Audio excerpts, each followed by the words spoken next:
ઉપલેટા ખાતે પવિત્ર પુરુષોત્તમ માસના ઉપલક્ષમાં ગુર્જર ક્ષત્રિય કડિયા સમાજ દ્વારા સમૂહ મહાપ્રસાદનું આયોજન કરવામાં આવ્યું હતું. આ કાર્યક્રમમાં સમાજના મોટી સંખ્યામાં ભાઈ બહેનો અને યુવાનોએ એકત્રિત થઈને જેના અન્ન ભેગા તેના મન ભેગાની ઉક્તિને સાર્થક કરી હતી. આ પ્રસંગે નિવૃત્ત શિક્ષક અને મુખ્ય દાતા મનસુખ મકવાણા સહિત સમાજને ઉદાર હાથે દાન આપનાર તમામ શ્રેષ્ઠીઓનું વિશેષ સન્માન કરવામાં આવ્યું હતું. સાથે જ વિદેશમાં વસતા દાતાઓના યોગદાનને પણ યાદ કરવામાં આવ્યા હતા. કાર્યક્રમ દરમિયાન પુરુષોત્તમ માસ અને ઉપવાસનું આધ્યાત્મિક મહત્વ સમજાવવામાં આવ્યું હતું.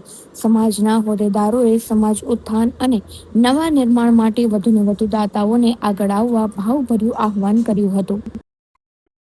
હું મનસુખભાઈ હર્ષનાથભાઈ મકવાણા અમારા ગુર્જર ક્ષત્રિય કડિયા જ્ઞાતિ સમાજ માટે પવિત્ર પુરુષોત્તમ માસ નિમિત્તે અમારા પરિવારના પુણ્યાત્માઓના સ્મરણાર્થે અમે ₹1.25 લાખ આપી અને સમૂહ જ્ઞાતિ ભોજન પ્રસાદીની વ્યવસ્થા કરેલ હતી.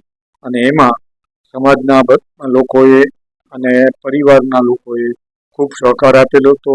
400-500 લોકોની વ્યવસ્થા ભોજનની થયેલી હતી અને એ માટે અમારા પૌત્ર દેવો અતુલભાઈ મકવાણા અને મનસુખભાઈ મકવાણાએ આ દાન આપેલ હતું.